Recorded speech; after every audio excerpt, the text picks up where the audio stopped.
Hey everyone, and welcome to another episode of the Heat vs. the World podcast. As always, I'm your host, Joel Jacob, and you can follow me on Twitter at JoelKJacob_. And with me always, I got some guests. First, we got Miami Flash PE. Say what's up to the people, Flash.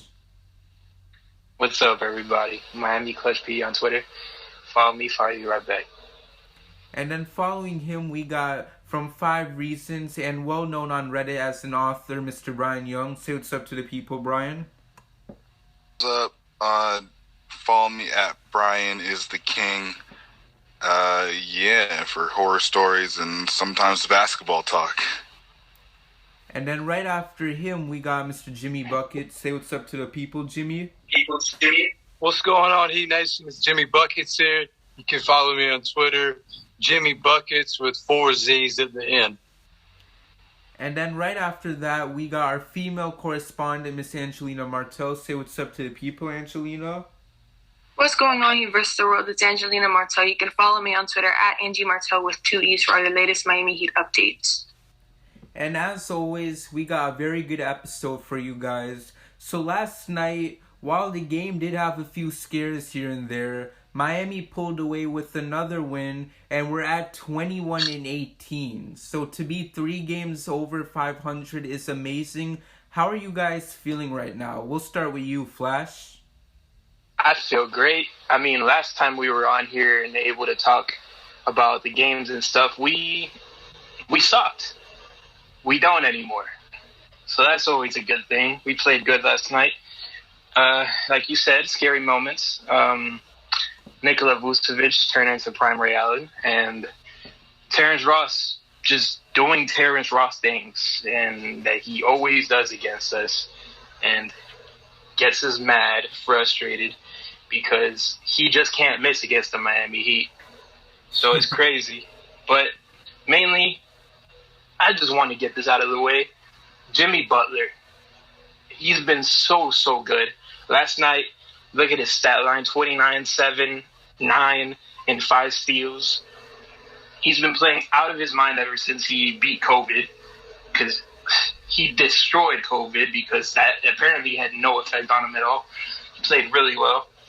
Duncan, he went 4 for 12. He's taking a lot of shots, and he still needs to be more efficient as a shooter, but as long as he's getting 3 or 4 a game, I'm fine with that. And what everybody's been waiting for, at least for the first half of the game, KZ Okpala finally did something on offense that's not shooting a corner 3, and I love it. So I think we played really well. I think we're finding our groove. Tyler Hero looks like he's coming back into form. Iguodala plays great defense. So all around, I think we played a good game, and should probably keep this momentum going forward with the schedule we have. Right. And then, Brian, you? It was a good game. I mean, as far as I'm concerned, whenever they play the Magic, they might as well be playing the 96 Bulls. So anytime we beat them, it's a good win. You can't not love what you're seeing from Jimmy. It's good to see Tyler Hero kind of round back into form. Like Clutch mentioned, KZ had not necessarily a breakout game, but, a game where he showed flashes and, the kind of progression that I think we all want to see from him. So I'm liking this positive momentum. Right. And then Jimmy Buckets, what about you? I'm feeling really, really optimistic about this team going forward, whether we make moves or not. I mean, hopefully we do make a couple moves to address our needs and everything, but I'm feeling optimistic, and I'm also impressed. I'm really impressed with a few things that our team is doing just so well over the last few games, especially without Bam in the mix. I think KO stepped up big time. As much as we've slandered him in the past, he has channeled something within him. And I think it's really funny. I know 5 Reasons tweeted out what has gotten into Kelly Olynyk lately, and Clutch Adam responded to trade deadline. So I thought that was a really, really witty and funny response, and very true. Also, I think Kelly knows that he is a part of trade talks, and maybe that's what's caused him to step his game up. Whether he wants to stay in Miami, which I think he does. I think he really likes his team, or he wants to make sure he gets a good contract elsewhere. He's really stepped up his not only offensive game, but his defensive game. He shot 50% from three last game, had 18 points, 7 rebounds, 4 assists, 3 steals, 2 blocks. I mean, Jimmy had a killer stat line, but if you look at KO's stat line, he was a big factor last night. So big props to him and our whole team defense as a whole. I know KZ is obviously really good at defense, and he showed that last night. But I also noticed Tyler Hero playing really good defense last night, which is really, really nice to see, to go along with his great offensive game he put up last night. So basically Jimmy Butler, Kelly, and Tyler brought us home to W. So I'm just excited and optimistic. So good W. Go Heat. And then Angelina? As I'm sure all Heat Nation is, we're extremely proud of how far our team has come. We ended the first half over 500, not over 500, I'm sorry. At 500, we were 18-18, and from then on, we've just been growing and growing. And we've been on a 4-game win streak. We're 9-1 in our last 10 games. We've won 4 of the. We've gone on our 4-game winning streak without Bam, so that also says a lot to how much our team has really improved and how proud of it we are. And overall, our team has just grown. In last night's game, I know our team is not the best on defense, but last night we really showed great defense, not just Paula, but Butler, Hero. Like Jimmy said, he played great defense, and so I'm sure all of Heat Nation is just proud to how far the team has come, and we bounced back as everyone hoped we would and knew we would. So it's always a great thing. And then, moving forward, I want to talk about, this episode, I really want to make it a Jimmy Butler appreciation episode, because the bro has been balling out. Whether if Bam is there or not, dude is going out there and doing his thing. And it sucks that COVID happened for him, because I really feel and I know all of Heat Nation feels this, and that he should be in the MVP conversation, and he should be a legit candidate. I mean, how do you guys feel? I know Flash, you hit on it, but MVP. JIMVP. Let's go. Listen, man. Hey, we got to get that trending. We got to get that trending. I already tweeted about it. I got a couple of retweets already, so we're going places so far. Heck yeah. We have to talk about this. And I saw a great quote from Jimmy Butler on Twitter that came from Brady Hawk from 5 Reasons. Jimmy Butler was asked about the opening tip. It was last night, which was awesome. And he said, me and Spo talked about it before the game. He said to impact winning. And Jimmy Butler responded with, hey, let's start with the jump ball. That's legend talk right there. That's, I think, a quote that Spo said at one point or another, I think in the NBA Finals. That's the sound of a champion before he becomes a champion. So he's been awesome. I love what Jimmy Butler's been doing. He's been steamrolling everybody, and I love it on both sides of the floor. He's been great, and he most definitely should be in the MVP conversation. For sure. Then, Brian, how about you? How do you feel about this? I think he should be in the conversation for sure. I don't want to be the skunk at the garden party and say that, I don't know, he's obviously been playing out of his mind. This is, without a doubt, the best season of his career. And I think that, he should absolutely get some votes for MVP at the end of the season. But I still feel like you have a guy like Giannis who's putting up monster numbers, as he always says, and he's on a team with a better record, right? I don't know. I don't think he's going to win the MVP, but, you have guys like Joel Embiid and Kevin Durant, and LeBron James is always a strong candidate. So I don't know if he is even a top 3 candidate, but I think you can make a solid argument that he's around top 5.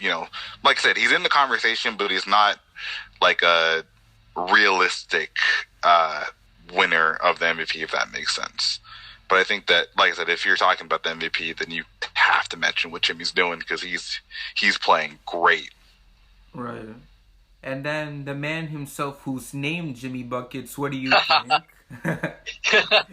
yeah, you can't have a Jimmy Butler conversation without Jimmy Buckets in here, man.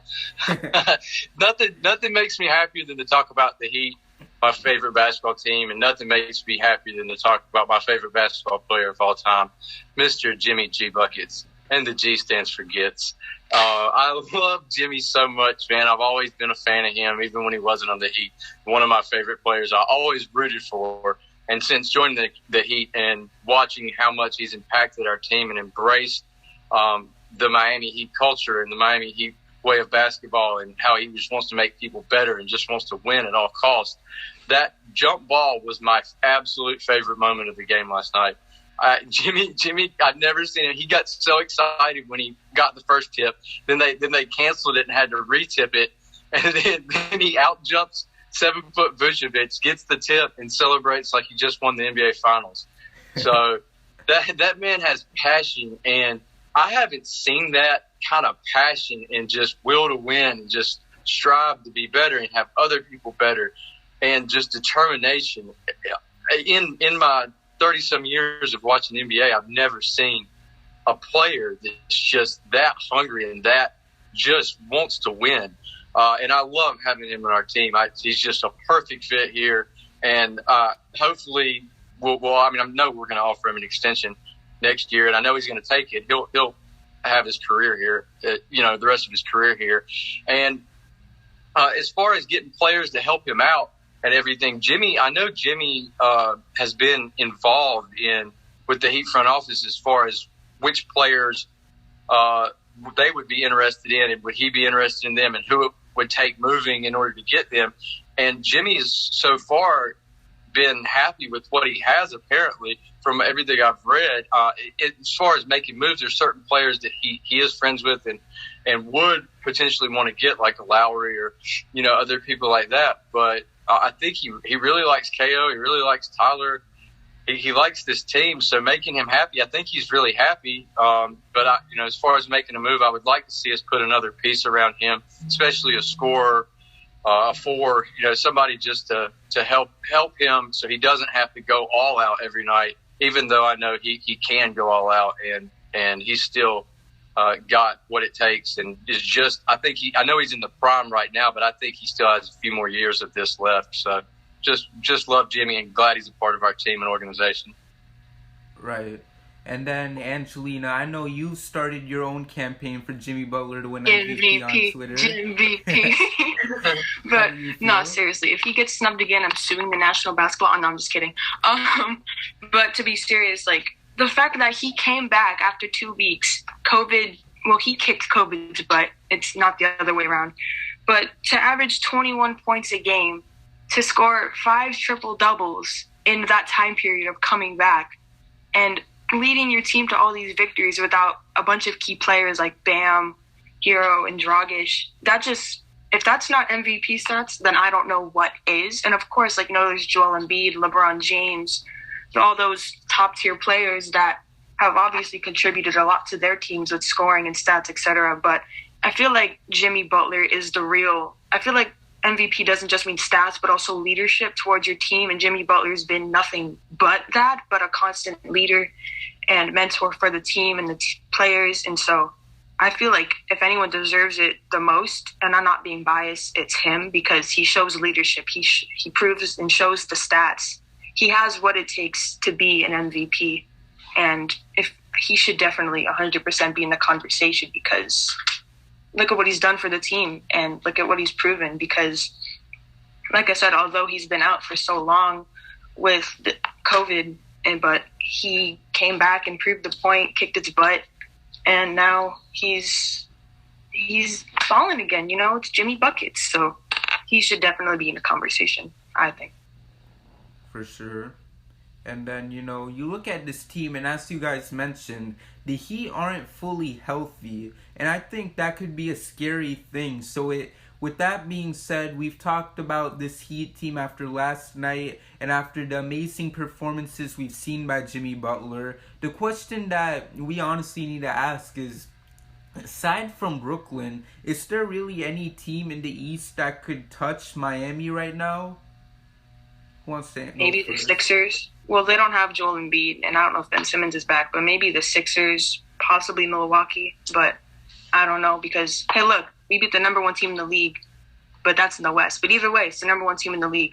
Not many people, except for 10 other teams, including us, well, 9 including us, can say that they've beat the Utah Jazz. So that's, I think, an accomplishment in itself.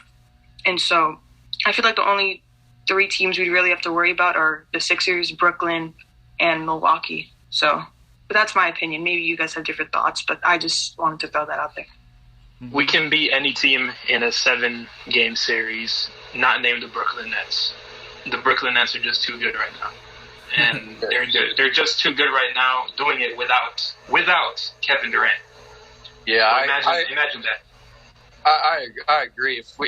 If we don't make a move, we can beat any team in a 7-game series besides Brooklyn. And a healthy Philly might be really, really tough, or would be really, really tough. But if we make some sort of move, then I think we can give Brooklyn a run for their money. I don't think there's a scenario today where we can make a trade and be the favorites in the East. I think that's always going to be Brooklyn. It's just going to be a matter of fact of what can we do to give them a fight. Well, if you really think about it, the first game that we played against them, we didn't have Butler. We didn't have Bradley. Well, I don't remember if we had Bradley or not, but we didn't have Jimmy. And that was already a scary thing as it is playing Brooklyn with James Harden, Kevin Durant, Kyrie Irving. But we were only short by 4 points.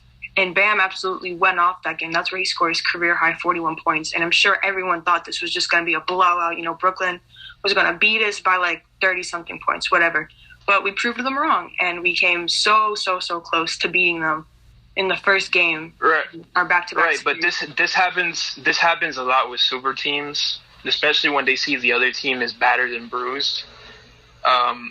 They play down to their competition, so the fact that we came between like 4 points of beating them doesn't really do anything for me, because I'm pretty sure if they knew Jimmy Butler was playing, I can't remember if Goran played at those games, but if they knew that he were fully healthy and they weren't bad at the time because the Heat were bad, they probably would have put on a way better effort than they showed.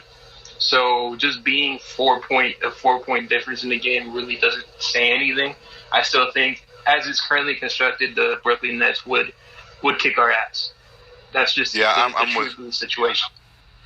I'm with that take. Like, I think that in a series against Milwaukee and the 76ers, the Heat would be underdogs, but I think that they could still beat those teams.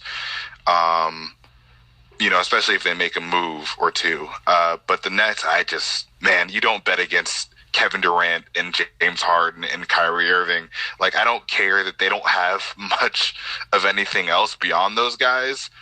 Those are 3 absolute killers, and I just don't see anyone really messing with those dudes. So I think that unless, Bradley Beal fell out of the sky, for the Heat, there isn't really much that we're going to do to mess with them. I think that they can make it tough. I think that, especially if they get a Victor Oladipo or something, or some other move, some other big upgrade. But outside of that, I just don't see anybody really touching the Nets.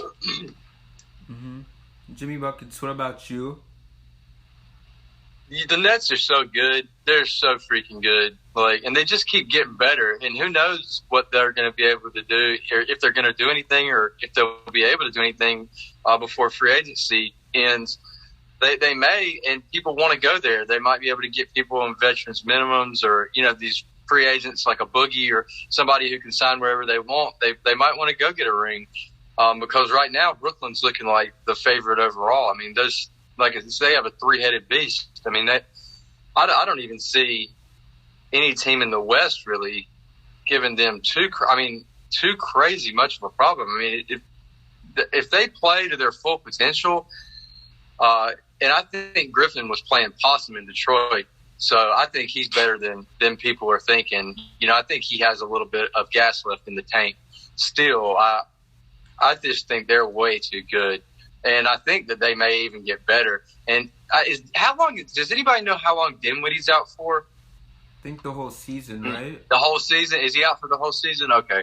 All right. I was going to say I didn't know if they were getting him back or not. But, yeah, they're just really good. The only way I see us competing with them is if we do a major move, like somehow land our two South Florida boys, Oladipo and Collins. Like, we would need something like two main players or something like that. I don't think an Oladipo or a Collins pushes us over the edge on Brooklyn.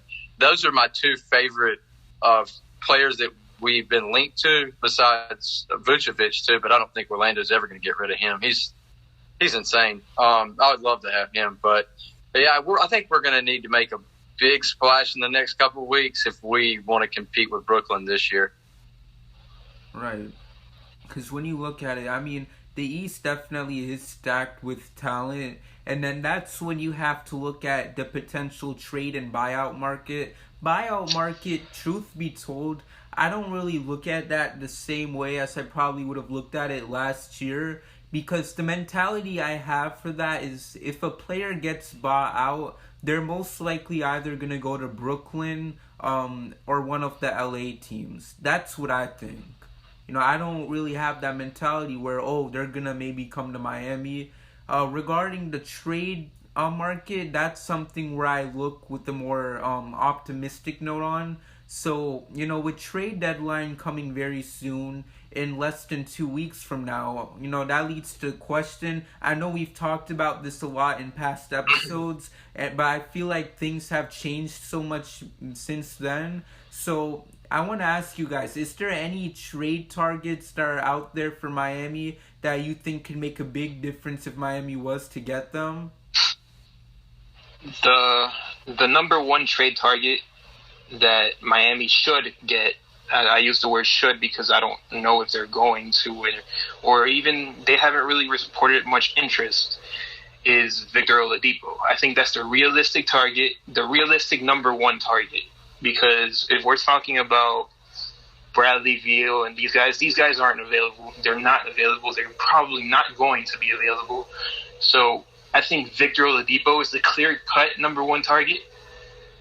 But if you want to go lower down the list, I'm a fan of going after a LaMarcus Aldridge, especially giving up players that don't even play. Because I saw a report about Avery Bradley, Mo Harkless, and there was somebody else in there that just Myers. They don't play. So and Myers, yeah. So they don't play. So why not? It's really, you don't lose anything from it. So I'm a fan. I would be a fan of a LaMarcus Aldridge move. But that would probably, for me to be okay with it, would probably have to come after the Heat do their full diligence on somebody like a Victor Oladipo. Mm-hmm. What about you, Brian? There's a lot of trade targets. I mean, I think, like Clutch said, Victor Oladipo is kind of the guy that I have been focused on for a minute. John Collins, I think, is another name. Apparently, there's a report that came out today that the Hawks are more locked in on trading him. I don't know how true it is, but he's definitely a guy that you got to look at. I like even Alonzo Ball. I think that he's a guy that could help supercharge his offense. I'd love to see Lonzo throwing lobs to Bam. Yeah, I mean, I also think that a Beal is pretty unlikely at this point. Some lower tier moves, Marcus Aldridge, Rudy Gay. I would probably check in on a Harrison Barnes. There's a lot of names to be had. The thing is that the Heat have to be active, right? And they can't settle for Bielitsa or PJ Tucker and just kind of think that that's going to be good enough. There's a lot of names out there, and I think that with the way that their roster is, do you want to pay Nunn and D-Rob? What are people going to be willing to give you for an Avery Bradley? Can you shed some salary, whether it's Myers or Mo Harkless? I think there's a lot of moving pieces on this roster already to where you can kind of feel comfortable saying, all right, well, we can look at all these names and really see what's out there. But like Jimmy Buckets mentioned, Jimmy loves this team, so it's kind of going to be a question of like how much he wants to shake things up, because that's something that we don't know. Maybe he doesn't feel comfortable bringing in a bigger name, but I think ultimately Victor Oladipo is the guy that kind of makes the most sense because they've been linked together the longest. Right. Right, because the only conflict with Victor Oladipo is that, we don't know if this guy wants, we don't know if he wants a, what's it called, what do you call it, a max contract. Because if he does, that's automatically the deal breaker. And the question that I want to ask real quick before we talk about more trade targets is, if Miami did want Victor Oladipo, it's like, wouldn't they have already gotten him? Because Miami clearly has the assets for him if you look at it. I mean, what do you guys think? Do you think Miami honestly wants him at this point? I mean, they're probably trying to wait if someone bigger comes around. But like you said, we could have definitely gotten him if we really wanted him because, like you said, we have the assets and everything. But I feel like they're waiting for somebody bigger or better stats-wise to come around. I'm not saying Oladipo doesn't have good stats. He puts up great stats, but maybe just taking their time with it and not rushing it like most people want them to. Be like, oh, just pick Oladipo. What are you waiting for? Same thing with Bradley. Be like, oh, why don't just get Beal already? What are you waiting for? They're strategically planning out what they want to do, and they're not just going to rush in because if they rush and say they do pick Oladipo, say someone bigger and better comes around, like maybe Beal did want to come around or, I don't know, Lonzo or somebody of the sorts, but I feel like they're just taking it slow and planning it correctly just to make sure that they don't make the wrong decision too fast, if that makes any sense. Bill's okay, but Lonzo's not better than Oladipo.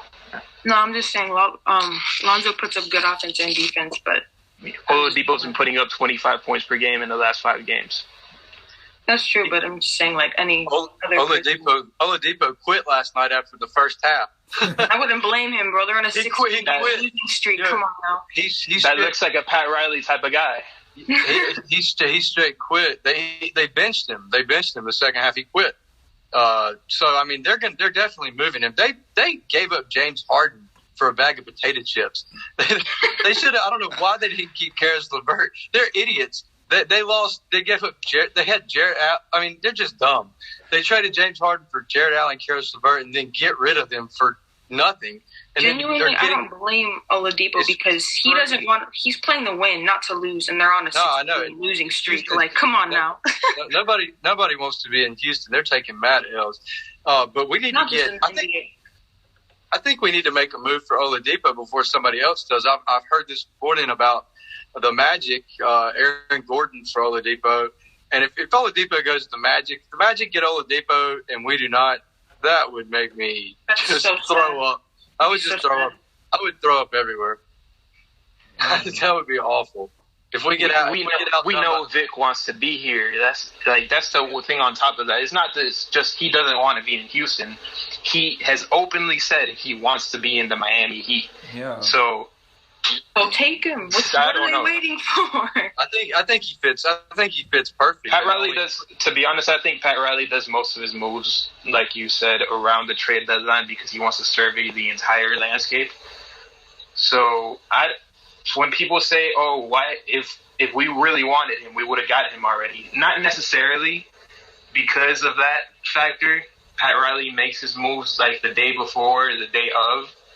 So he wants to survey the entire landscape, make sure every piece. Make sure you don't make a trade for Oladipo and then something else pops up, maybe a John Collins for the right price or something like that. Oh, wasn't Zach Levine in the conversation too, or was that just a rumor?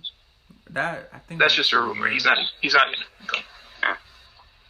Yeah, because I know it's hard because you keep hearing over and over again Miami's interested in this guy, they're interested in this dude. It's kind of hard to you lose track after so many. Yeah, it's kind of hard to understand which reports are true or not until the actual legit sources, whether if it's 5 Reasons or Barry Jackson, one of those guys comes out and confirms it. But until then, we just keep hearing all these noise from these certain other reporters that some of them some of them we've never even heard of before. People who don't even have their picture, they're not even followed by big people, because I know for fans, you have your way of trying to find out how a reporter is legit. Whether if they're followed by this certain type of people and all that, it's hard to tell. And all you're just doing is putting yourself in a situation where you're just simply trying to find out if the guy's reliable and if the news is true, and trying to see if other people are gonna back it up.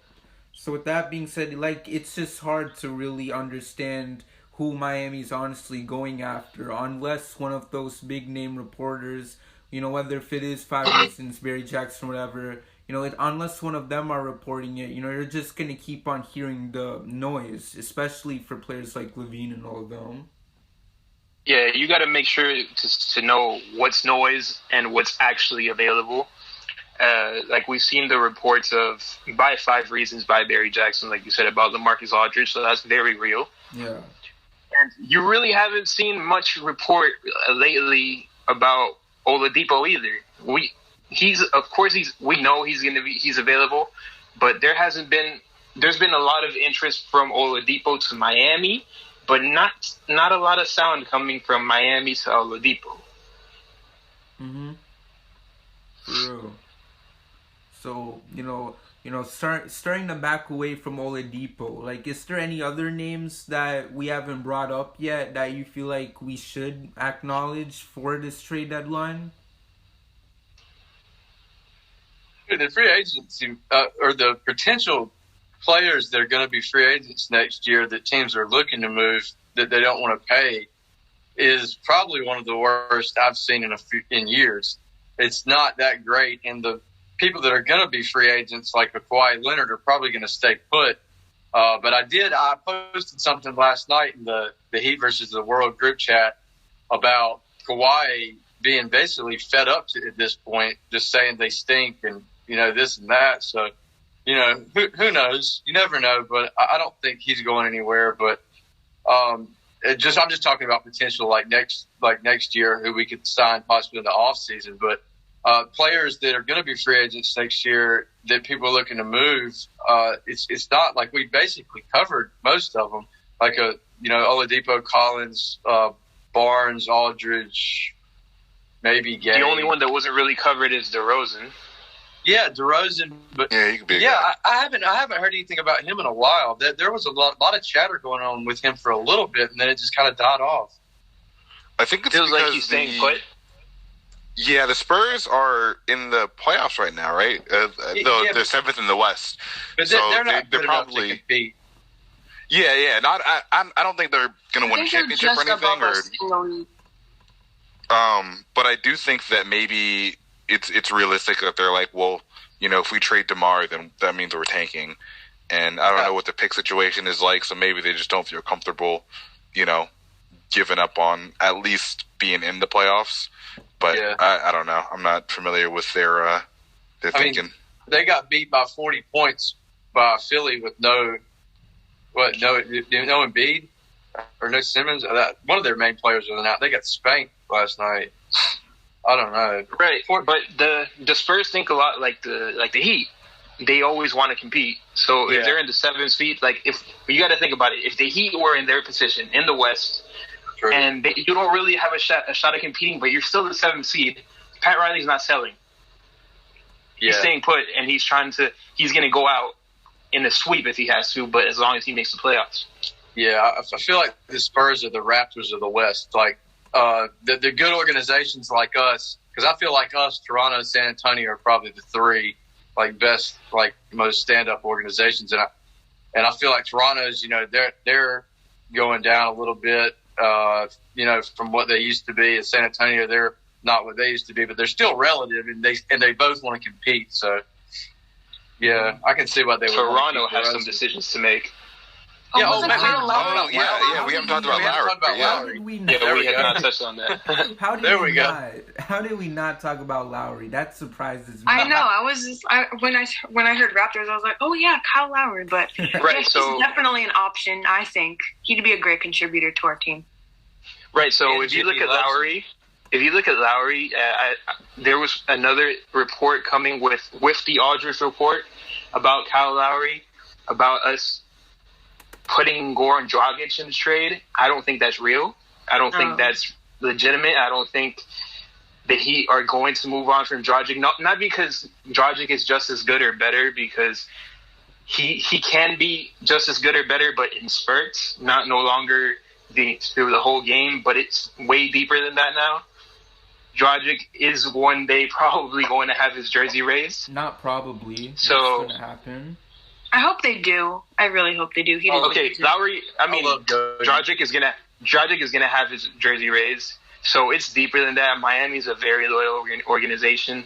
They realized they messed up by putting him in a trade to Dallas that eventually fell through because Dallas has hearing problems apparently. But it was probably the best thing that's ever happened to us. And they realized that Dragic is a Heat lifer, and doing him wrong by sending him to Canada, no thank you. Right. Well, Tampa Bay. But yeah, I mean, aside from the idea that you could send Goran there, I mean, what would a Kyle Lowry package really look like? Just curious. A whole bunch of filler. A whole bunch because he's $30 million. Kendrick Nunn, Kelly Olynyk, Myers Leonard, Avery Bradley, one of those. I think we stick with Iggy. I don't think Iggy's going to be a part of any package. We wouldn't give Hero too, or no? Oh no. No, not for Kyle Lowry. No, not for Kyle Lowry. Hell no. It would be Nunn and expirings. I don't even think we would have to give them any picks. I think Nunn and expirings would get enough. Well, I think Olynyk's going to have to go regardless because his contract's expiring unless they decide to re-sign him. But I doubt that's. I don't think that's. God, I hope not. Yeah. Listen, speaking of Kelly, really quick, he's been playing good lately, but that's a product of not having Bam out there. With Bam, I think he heard all the slander. With Bam, Kelly is no good. I'm sorry to say it for the Kelly Olynyk truthers out there. Kelly is no good with Bam out there. So as soon as Bam comes back, you're going to go back to calling him trash. I'm calling it right now because it's going to happen. Kelly Olynyk, he's playing really good. Maybe that's a little bit of raising his trade stock. Sell high. Kendrick Nunn. Yeah. Sell high. And keep in mind these guys that are so inconsistent, sell high. And keep in mind, like you said, I mean, dude is on an expiring contract. You know, a new nickname I feel like you should get is Contract Year Kells. Because at the end of the day, like, that's what it is. Like, you don't know if this guy is going to bowl out this year just so he could get a better contract. Because we don't know what he's going to do next year. Because let's say we for some reason, we say to Kelly, you know what? You were bowling this year. We're going to give you a better contract. And let's say he gets it. My God. And then starting next season, you know, it's the same guy we've been calling trash all along. You know, so I don't think Miami will make the Hassan type mistake where they're going to pay him. I mean, I don't think anyone thinks that. So, yeah, there's that. You know, by the time Bam comes back and all that, like you said, Flash, you know, all this talk about contract year Kells being a bowler, we're probably going to have to put that to bed. Well, I think that's what you sell to other teams, right? Like, you tell other teams, hey, you know, he will play better in your system because he's going to be more of a focal point of your offense. And, you know, I think that these past few games have kind of showed that. So hopefully he's raising his trade stock a little bit because, you know, I think that the Heat kind of know that the 4 is where they have to upgrade. And I think just for Kelly himself, you know, it's probably better for him, you know, in his contract situation, if he can go to a different team and kind of show what he can do. So, you know, it's great. It'd be great if they could mutually work that out. But, you know, he has to keep playing decently up until the trade deadline. And I mean, curious question, where are we with Rudy Gay? Like, what's happening there? Does anyone know? I mean, I think you would try to get both LaMarcus and Rudy in some sort of way. You would try. I don't think. I think goes back to what we were talking about DeRozan at one point. Pop probably wants to keep most of his guys around, so Gay might be tougher to get, obviously, than the LaMarcus who has already mutually agreed with the Spurs to part ways. But yeah, I think as long as they're competing, it's going to be hard to get Rudy Gay. Yeah, Rudy Gay's been playing pretty well this season, so you'd have to give up something pretty valuable. Like, I don't think that a KZ Okpala, for example, would sway the Spurs to move Rudy Gay. It would have to be a Kendrick Nunn, I think. Yeah, I mean, yeah. I don't know. If I'm the Spurs, I would probably rather have Rudy Gay than Kendrick Nunn. But, yeah, I don't know. Because they already have a lot of guards, right?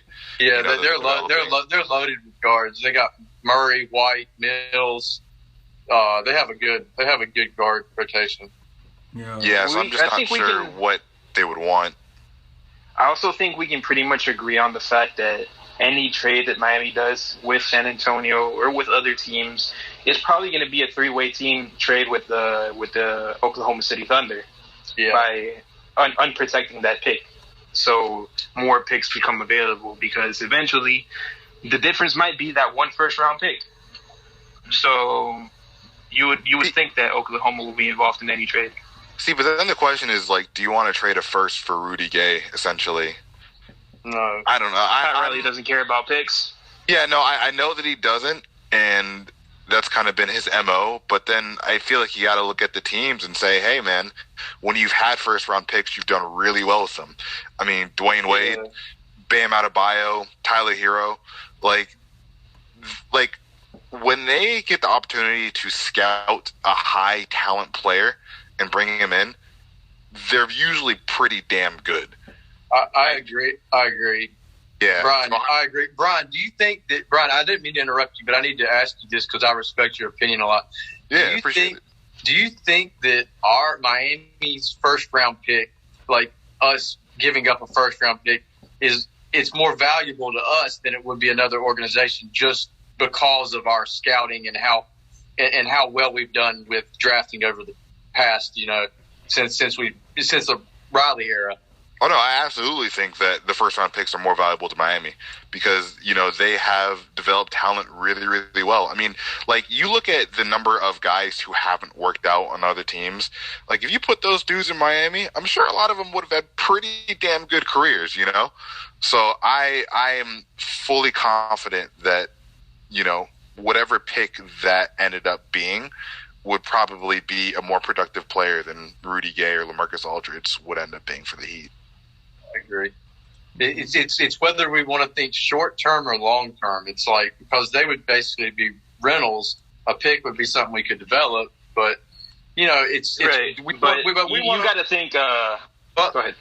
Oh, I was just saying, Butler still has 2 or 3 years left in his prime, but I see him playing like LeBron until his late 30s, and I believe he'll be a Heat lifer. So it kind of reminds me of the D Wade situation, like in 08, 09 or whatever, when he just had like Richardson, washed up Jermaine O'Neal, maybe Beasley, I think was his second option or something, but they didn't really make moves, I believe, in 09 when they could have. And Wade was in his prime then and was stuck with a really, really mediocre team. But the reason they did that was with the intention of the next year with the LeBron and Bosh. So I kind of feel like it's a sort of similar situation with Jimmy now. This team's a lot better than that 09 team, but this is a good team. So, but I feel like basically Wade was in his prime in about like 08, 09. Going into 10, and I believe that's where Jimmy's at kind of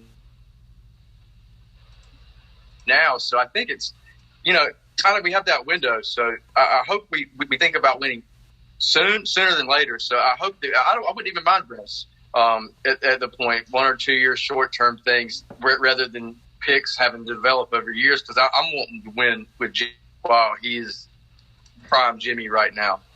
No, that's fair. I think another thing we have to also consider, though, is that you can use those picks for bigger trades. Yeah. So if a Bradley Beal does become available, then you want those assets. True. Exactly. Yeah, you're 100% right on that. Mm-hmm. Yeah, for that I completely 1,000% agree.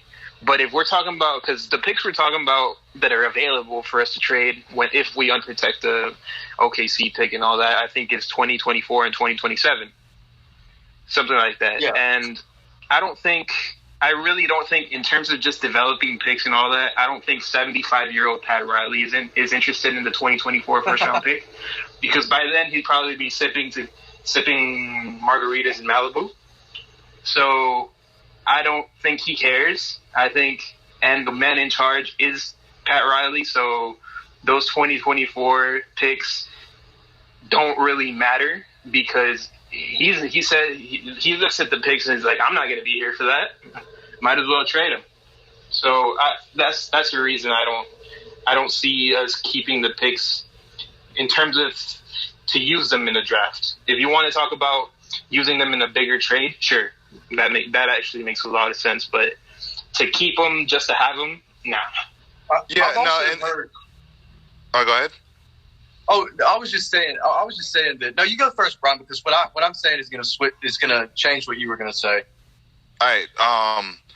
Yeah. No. I mean, I agree with you. Like, I think that Pat Riley, we know his history. He doesn't really care about the picks. But again, I just kind of think that he has to be more forward thinking with, like, all right, well, would a team like Washington care about a 2024 pick? Probably. And is it more worth it for us to use a pick on a Rudy Gay, who probably isn't going to take us over the top and beat the Nets, versus, the potential of that pick being used in a bigger trade or down the line for some other move? Personally, I think that the short-term gratification of having a Rudy Gay just to make it slightly more competitive with the Nets but still ultimately lose isn't worth what the pick could end up giving you, whether it's via development or trading it in a superstar move. So that's kind of where I'm at. I typically, philosophically, am more like, trade a pick if you know that it's going to be a big enough move to make a difference. But if moving it isn't going to really do anything for you, then it just seems like burning it just to burn it, which I think can hurt you down the line. True. What I was going to say is I've heard that Riley's been trying to make some moves and that Mickey Arrison's kind of had him handcuffed on some things, not wanting to dip into the luxury tax. And I wanted to bring that up and see if you guys have heard anything about that and have any opinions on that whole situation. I don't think that's true. I just don't, because Mickey Harrison's been on record saying that if a move helps you get to the championship level, that he would pay into the tax. So I really, really have a hard time believing that that's actually true. I think it's whoever says that is just looking for somebody to blame for not being able to make a trade. And obviously nobody wants to blame Pat Riley. I mean, that's not quite true, because a lot of people are calling him washed, which that's another beef I have for another day. But yeah, I don't buy it. I don't think it's true. And yeah, that's pretty much my whole opinion on it. And by the way, I don't think Mickey would care about luxury tax and all that, because at the end of the day, the Heat is trying to win a championship. So, it's a very short list of teams, of a list of championship teams out there that didn't go over the luxury tax to win a championship. A handful of teams who went on to win a title have went over the luxury tax. So to say that Mickey Harrison wouldn't be willing to do something like pay the luxury tax, that's kind of hard to believe personally for me. He's won 3 championships before. He knows the sacrifices that you gotta make to bring another trophy home. The idea that all of a sudden he simply doesn't want to pay the luxury tax just seems like too unbelievable for me to really comprehend. That's good. I was hoping that stuff wasn't true. I was reading stuff about like the COVID and the carnival stuff, like him losing a lot of money with the cruise lines and whatnot. Might have something to do with it, but I was hoping it wasn't true. But I saw it in a lot of places, and so that's why I wanted to ask y'all to see what y'all thought about it. So I was hoping that wasn't true, and I didn't think it would because of the past. But that's at least I was reading a lot about that, like in the last few days, and I was like, I didn't know who else to bounce it off of besides you guys. So I'm glad to hear that that's probably not true. That's a good thing. Yeah, I'm not sure. It's weird, right? Because, I mean, Mickey is a billionaire, right? So ultimately, like, it shouldn't matter. Yeah, But sure. you know what they say about billionaires? Like, you don't get to have that much money by being willy-nilly with your spending, right? Yeah, so true. I think I could be remembering this wrong, but I do think that Mickey has said in the past that he wouldn't pay the luxury tax for a team that wasn't a championship That's caliber true. team. And Yeah, if he feels that whatever move Pat is going to make isn't going to bring him a championship, and he's paying extra money for nothing essentially, then I can see why, as a billionaire who's shrewd with his money, he's going to be like, I'd rather not give up millions of dollars when that could go towards money that I'm losing on Carnival, or money that I have to pay in lawsuits because he's dumping sewage into the ocean, or whatever else billionaires do with that cash, right? Invest it or buy a new yacht or whatever. Billionaire problems. Yeah. Yeah, and like personally, I'm not worried about what Mickey Harrison has to pay.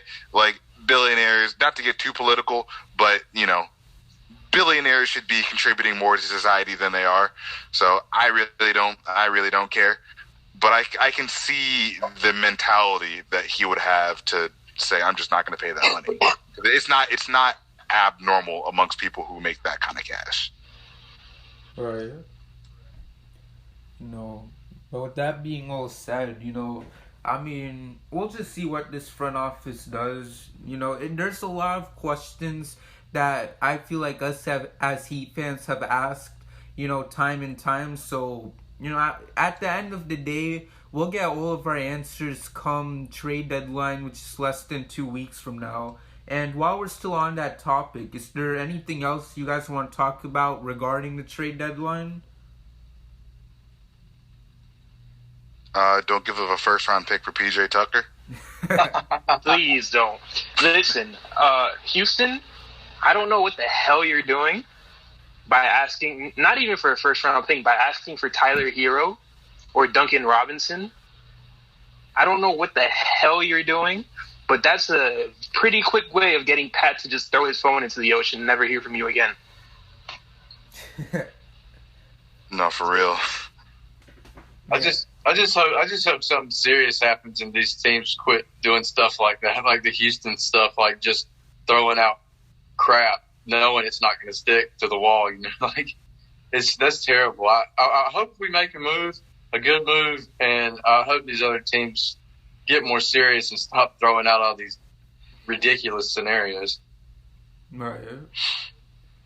Then, aside from that, anything else we should bring up for the trade deadline? I mean, we are going to talk about this again very soon, when trade deadline does come around. I know very soon, to those listening, we will be doing a pod with Greg Sylvander later on, so stay tuned for that.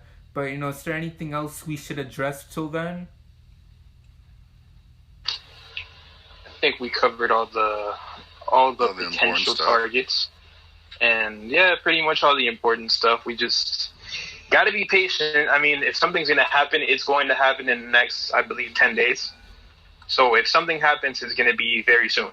If it doesn't, we're going to have to ride out with what we got, which isn't necessarily the worst thing ever. Our ceiling for this team really is going to come down to, if we stay the same, it's really going to come down to seeding and who we would match up in the playoffs. I could say if the dominoes fall right, our ceiling could be I think the Heat ceiling could be the Eastern Conference Finals. If the seeding really falls into that place and a potential matchup with the Nets. If it doesn't, well, we might have to worry about them in the second round, which would probably be the worst thing ever. So, yeah.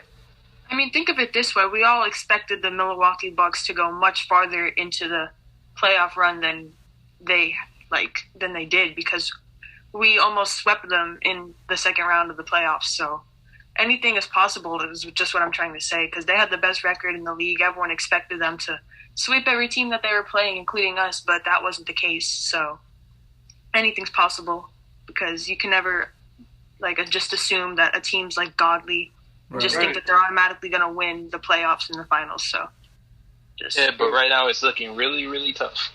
I know, but anything's gotta be as optimistic as possible. That's all I'm saying. And if there's any year to be optimistic, it's this year, because you never know what's going to happen with teams. Let's say some COVID stuff or this or that, or you always have the injury bug, or you never know. But I mean, look at us. We went from losing to an injured Clippers team to beating the Jazz and the Lakers. I mean, come on now.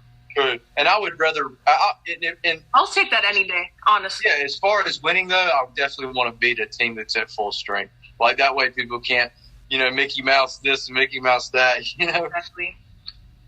Right. So with that being said, is there anything else you guys feel like we should hit on, or should we call this an episode? Before we end, all I have to say is one thing. JIMVP. JIMVP. MVP. I love how out of sync it sounds, but still sounds beautiful. I know that's gonna be fun. Just doesn't matter. Let's go. Everybody, I have one last thing. Everybody on Twitter, everybody that listens to Heat versus the World or watches it on YouTube, get on Twitter and hashtag JIMVP. This is the beginning of a movement. MVP. Oh, it's the Time movement. to start a movement. Time to throw your hat in the ring, fellas. Joel, you have to put hashtag JIMVP in the title of this podcast. That's all I have. Yeah. Will do. So with that being said, thank you all for tuning in to this episode of the Heat vs. the World podcast, and we'll see you guys next time with a brand new episode. Man, it feels great to do a roundtable again. We back.